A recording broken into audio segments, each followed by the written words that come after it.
All right, joining us this morning on Hot Copy is Senate Deputy Minority Leader Risa Ontiveros. Senator Ontiveros, good morning to you.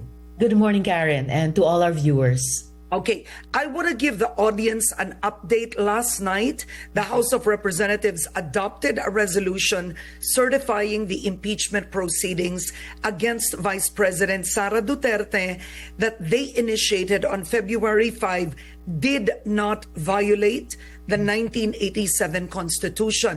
So, ang ibinalik ng Senado ay sinagot na ng mababang kapulungan. Wala daw pong violation. What the Senate remanded back, the House has certified that it complied. Senator, what happens next? Well, what happens next is, una, kailangan nating i-recognize na in effect, nakapag-comply na yung House of Representatives dun sa unang punto ng motion, no, na inaprubahan nung isang gabi by a vote of 18-5 na i-remand yung articles of impeachment sa House. Kasi hiningi nga doon na i-certify ng House na hindi nila nilabag yung 1-year bar doon sa Constitution kaugnay nung tatlong complaints na ini-refer. Bagamat sinabi din ng House, as far as I understand it, na sinosuspend nila yung pagtanggap ng remanded articles of impeachment until kami naman daw, ang Senate Impeachment Trial Court, ay mag-clarify sa ilang mga issues nila ng House of Representatives. So, right now we're in a situation of deferrals and clarifications. Naiwasan sana yung ganitong delay, Karen, kung simpleng tulad ng sinabi namin ni Senator Judge Pimentel, di humingi na lang sana ng clarification ang Senate Impeachment Trial Court sa House prosecutors halimbawa na ang dali-dali sana nilang isagot sa amin. But in any case, I believe the impeachment case is alive and ongoing. In fact, gaya ng narinig ko nga sa balita nyo ngayon lamang, natanggap na ng kampo ni Vice President Duterte yung summons na inisyu ng court. And ayun, binibilang nga natin yung 10 araw na ibinibigay sa kanila sa ilalim ng rules of impeachment na ipadala yung kanilang sagot sa korte. Okay, now let's talk about the timetable. When the Senate convened as an impeachment court, you all took your oath. Yes. Did you think that the complaint would be returned to the lower house? What did you expect, or what were you hoping for that particular day? I was really hoping, Karen, that particular day after 4 long months of waiting, dahil Feb 5 pa lang tinransmit na sa amin ng House of Representatives yung articles of impeachment. It took another 4 months, na peg sa June 2, na reschedule sa June 11. I was really hoping na lalo na nung nagmotion na si Senate Minority Leader Coco Pimentel nitong Lunes, na simulan na namin yung opening rights ng trial, na magpo-proceed na yan without further delay, forthwith nga At dapat normal na lang sana dahil nakasaad na hindi lamang sa konstitusyon, pati na rin sa rules of impeachment, di dapat forthwith nanumpa na rin yung Senate President bilang presiding officer. At least yun nangyari nung Lunes. Inaprubahan din namin yung rules of impeachment. Kinabukasan, nung Martes, nanumpa kaming lahat bilang senator judges. So I was expecting na di itatakal na namin. In fact, ayon sa approved motion ni Senator Judge Pimentel o ni Senate Minority Leader Pimentel nung Lunes, dapat kahapon, Miyerkules, ipipresenta na, babasahin na sa amin sa korte ng House prosecutors man or kung sinong designated officer yung articles of impeachment. But no, yung nasaksihan ninyong lahat, yun po ang nangyari. So, in a way, not totally unexpected given yung maraming medyo mga kababalagan na nangyari nitong nakaraang mga buwan. Pero syempre ang inasahan, magiging normal na yung proseso at tutuloy na ito. Oo. Now, Senator, do you believe that it was planned? Because they are denying that there was no plan, but even before you convened as an impeachment court, there were already drafts of a resolution that was going around, coming from Senator Bato de la Rosa, although it was not filed, but the resolution was going around to dismiss it. So, hindi nga na-dismiss, nagbago lang ang anyo. Pero naniniwala kayo, may plano na? Well, it's possible there was that draft resolution para i-dismiss yung impeachment complaint. Merong ding proposal na actually submitted as a resolution ni Majority Leader Tolentino tungkol sa impeachment trial calendar. May calendar ngang ipinopropose sila pero ang bilis naman, 19 days lamang sa ganitong kaimportante at medyo marami-raming articles, no? 7 articles na impeachment trial. So kaya nung nangyari nung Miyerkules yung ganyang klaseng motion na nire-remand sa House of Representatives yung articles of impeachment, hindi unreasonable isipin na may plano ba? Posibleng may plano kasi ito yung nangyari sa halip ng normal na iniuutos sa amin ng konstitusyon at inaasahan ng ating mga kababayan. Oo. So, you see that you believe it was a delaying tactic? When I'm asked such questions, di ba, na may plano ba, delaying tactic ba, it's possible at hindi unreasonable para sa akin na buksan ang isip ko na posible talagang dinidelay. 4 na buwan nang ang dinelay. Karen, mula nung Pebrero, di ba, eto na tayo, Hunyo, meron pa ring delay dahil ni-remand ng Senate sa House yung articles of impeachment. At ngayon, sinabi ng House, dinidefer nila yung pagtanggap ng remanded articles of impeachment hanggat meron kaming klaruhin na mga tanong nila. So, delay upon delay, occasioned by hindi normal yung mga susunod na hakbang na nangyari. Okay. So, right now, today is a holiday, and the 19th Congress, when will it technically adjourn? Was it yesterday or is it technically the 30th of 12 noon? We adjourned. Po kayo, no? Yes, naka-adjourn sine dia kami kagabi and bilang impeachment trial court ay ayon din sa proposal at resolution ni Majo Tolentino ay pwede sana kaming patuloy na duminig ng impeachment complaint hanggang June 30th. At least, yun lang yung konsuelo ko, Karen, dun sa motion na inaprubahan nila nung Miyerkules, no? Kahapon. O na conceded nila na tatawid talaga itong impeachment trial mula ngayong 19th Congress hanggang 20th Congress. Yun din kasi yung pangalawang kondisyon sa motion na inaprubahan na kailangan daw yung House of Representatives ng 20th Congress, which doesn't yet exist, ay mag-communicate sa amin sa korte na willing and able, ready sila ipagpatuloy yung impeachment. So right now, okay, there were summons already to the Vice President. There's also 10 days, right, for the Vice President to answer, and the prosecution is given 5 days. Is that correct? Right, 5 days to respond. What happens after that? By that time, if we count with the calendar, it's a new set of senators coming in. Because technically, hindi na dismiss. Is it right to say the court is still in session? Are you still in session? You are. We are still in session, kaya't buo yung paniniwala ko yung impeachment trial ay buhay at saka ongoing.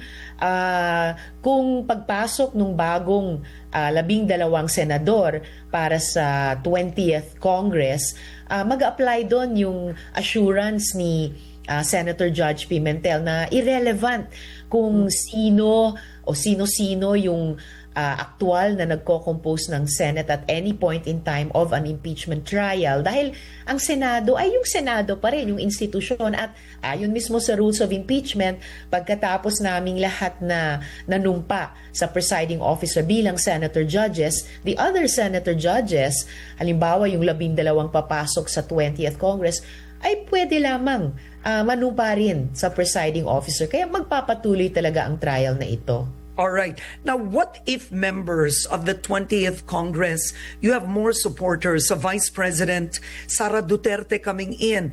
You have incoming Senator Marcoleta. Then, of course, you also, at present, you have Senator Bato de la Rosa, Senator Amy Marcos, Senator Bongo, and Senator Robin Padilla already identified, no, as all-out VP Sara Duterte aligned. What if they question the jurisdiction of the 20th Congress regarding the impeachment complaint? Will that be another delay? Is that even possible at this point? I really hope there's no other delay, whether ganyang klaseng delay or iba pa. And with all due respect, yung mga colleagues ko ngayon at yung mga incoming, at lalo na yung mga colleagues ko ngayon, mahihirapan yata silang questionin ang jurisdiction ng 20th Congress dahil yung mismong second condition nung motion na ginawa nila at inaprubahan ay nagpe-presume, hinihingi na nga na yung 20th Congress House of Representatives ay mag-certify sa Senado na willing and ready silang ipagpatuloy yung trial. So, ano yun, laban bawi sa 19th Congress, i-condition nila yon sa incoming House of Representatives, pero sa 20th Congress sasabihin nila, oops, wait lang, ang Senado ngayon ay wala ng jurisdiction. Parang mahirap naman masyado gawin yung ganyang klaseng flip-flop. But Senator, do you think it's harder now given the fact that, well, number one, we've witnessed three impeachment complaints, right? So you have former President Joseph Estrada, where the impeachment trial did not finish, but it led to a walkout. It led to EDSA Dos. Next, we had Renato Corona, where there was a conviction. The third is Merceditas Gutierrez, where there was a dismissal early on because she resigned. The talk now is President Marcos Jr. himself does not want the impeachment trial to push through. You did have the Senate President denying it, but will that be a factor, frankly? Because you will have a majority of the senators also chiming in, reflecting to the President's support. Frankly, Karen, it should be irrelevant kung ano man ang gusto at hindi gusto ng presidente. Kasi ang bola ngayon, kahit nitong sa pamamagitan ng motion nila ay parang pagkatapos ng 4 na buwan na dinribol, pinasa ulit sa House of Representatives. Kaya sabi ko, ano to, PBA finals? No, it's an impeachment court. The ball is now in the court of the impeachment court. Kaya kailangan lang namin bilang Senate Impeachment Trial Court ipagpatuloy ang proseso. Pagkatapos mabasa sa amin yung articles of impeachment, I'm presuming itutuloy na ng prosecution pagkatapos ng exchange of answers nila ng kampo ni VP Duterte, ay ipepresenta na yung mga ebidensya, mga witnesses sa bawat article para aming marinig for the first time, officially, formally as a court, at masimulan naming timbangin. And at the end of the process, having maintained dapat yung impartiality bilang senator judges, ide-demand sa amin na kami ay magdesisyon at bumoto. Convict ba? Acquit ba? Okay. Now, the reality is it is a political exercise, and there will be possibly a change in Senate leadership. With a larger Duterte bloc coming in, do you see this as one of the factors why the Senate President may be flip-flopping or delaying what would have been just technically a very clear process of hearing the charges against her? Kasi you do have Senate President Cheese Escudero wanting to retain his post. You have Senator Tito Soto incoming, declaring he wants to be Senate President. You have Senator Amy Marcos also declaring she wants to be Senate President. I know the minority is off this, but it matters in the end how the impeachment will go. Well, that's true. Mahirap talagang paghiwalayin sa isip at sa puso ng Oo. bawat Pilipino, 'di ba, na isipin na yung ganitong dalawang importanteng proseso, una, pinakamataas yung impeachment trial at yung pag-organize ng Senado ng 20th Congress ay hindi somehow nag-overlap or nag-iimpluwensya sa isa't isa. But having said even that, Karen, ang pinakamataas pa rin ay yung utos ng konstitusyon sa amin bilang senator judges to be impartial. And I would extend that to mean impartial even in the sense of any other important political process like the organization of the 20th Congress Senate leadership. Kahit yun pa ay umiiral at syempre importante din. I know it's easier said than done, pero gusto ko lang bigyang diin na malinaw yon sa isipan naming mga senador o senator judges na yun ang expectation sa amin. It's going to be a very demanding task on our part, patuloy na mag-participate sa impeachment trial, and at the same time harapin din yung pag-organize ng Senado at Senate leadership sa 20th Congress. But that's what is expected of us. Kailangan kami mag-step up dyan. Oo, kailangan kayo mag-step up dyan. Yes. So technically, when the 20th Congress comes in, what you're envisioning is immediately they take their oath as senator judges? Because if they don't, parang korte yan, biglang may parang huminto. Diba? Parang ganun. Well, the trial will not, in principle, will not stop. The Senate remains convened as a Senate impeachment trial court. And yes, once pumasok na yung mga bagong kasama namin sa Senado, it should just be a normal step na manunumpa sila sa presiding officer. Now, what's interesting is if you see the surveys, there's a survey I've seen 90% of Filipinos want Sara Duterte to face the impeachment trial. 70+% Filipinos want her to face. Iba't ibang survey, but it shows a majority of Filipinos want her to undergo trial. With that, why do you think isn't that reflecting in the Senate, considering the Senate is supposed to reflect a national constituency? It should be what the people want. It's not what Congress wants, but what the people want.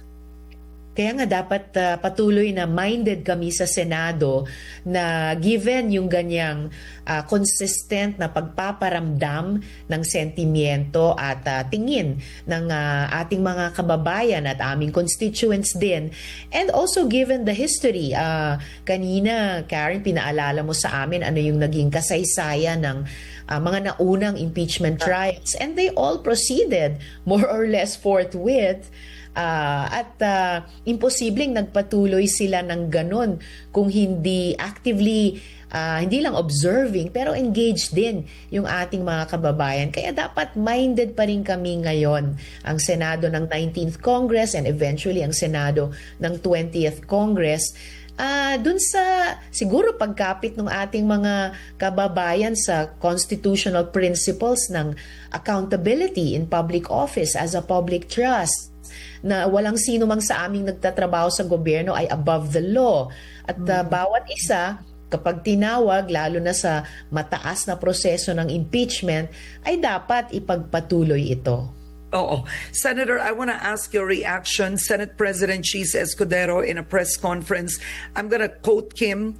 Ang sabi niya, sa 5 senador na dumadakdak, exact words, pakibasa po yung motion ni Alan, walang nagsabing na wala ng jurisdiksyon, pakibasa po ang motion ni Alan. Yun ang panawagan ko sa 5 kasamahan naming dakdak pa rin naman ng dakdak sa dismissal.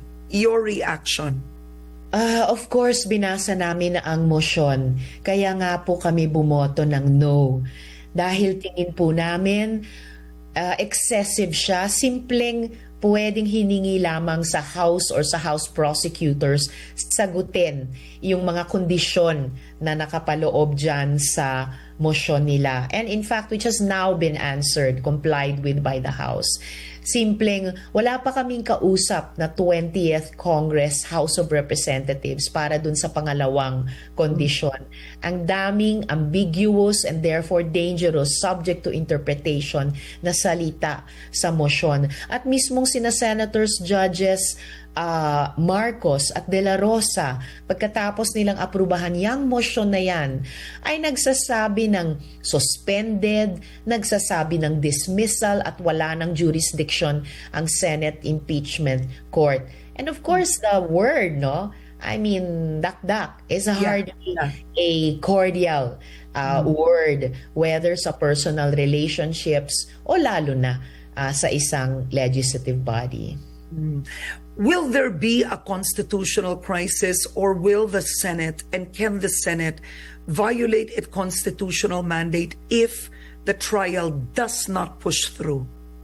We must not push through with it. We must continue to discharge our constitutional duty. At least ongoing na, alive and kicking yung impeachment trial kahit naging pahirapan yung pagsisimula nito ngayong linggo. Kapag pati yun ay itinigil namin, talagang magmumukhang at magiging constitutional crisis yan. Pero at this point, dahil talagang pinaghirapan naming simulan yung Senate trial, we are on our constitutional duty. On duty na po kami.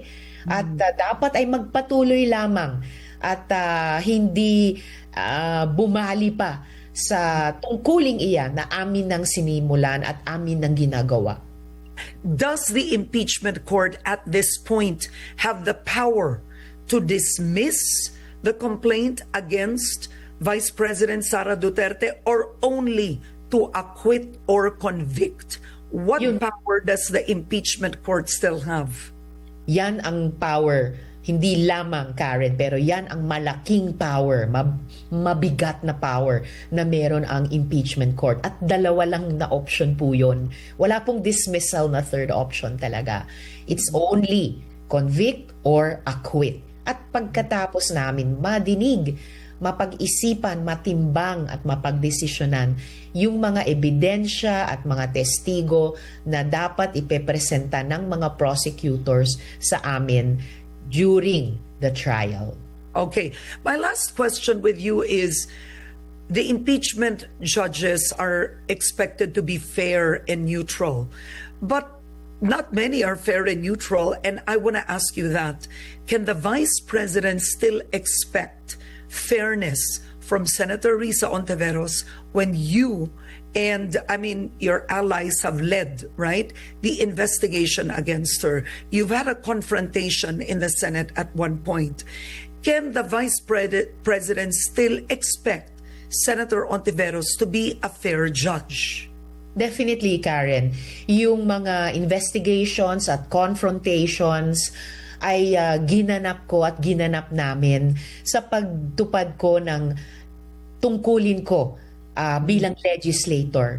At ngayon na-convened na rin ang Senado bilang impeachment trial court with na non-legislative function ng Senado at nang may obligasyong pinapataw sa akin at sa aming lahat ng konstitusyon na maging impartial senator judges, definitely makakaasa ang sino mang impeached official sa akin o sa sino mang senator judge maging impartial sa pagdinig at pagtimbang ng mga ebidensya, sa pag-consider ng mga testigo hanggang makabuo ako, makabuo kami ng aming desisyon at boto ng convict o acquit. Oo. Kasi ang huli dito, wag nating kalimutan sa mga nanonood, hindi lang ito politika, ito ay kailangan magpaliwanag din ang Vice Presidente kung saan niya nagastos ang confidential funds niya sa opisina niya, sa Department of Education, bakit may mga resibo na ang pangalan nakapirma ay pagkain, piatos, mango, etc. Because at the end of the day, pera po yun ng taong bayan. I think, Senator, some are losing sight of that. You have colleagues that are lawyering already for the Vice President.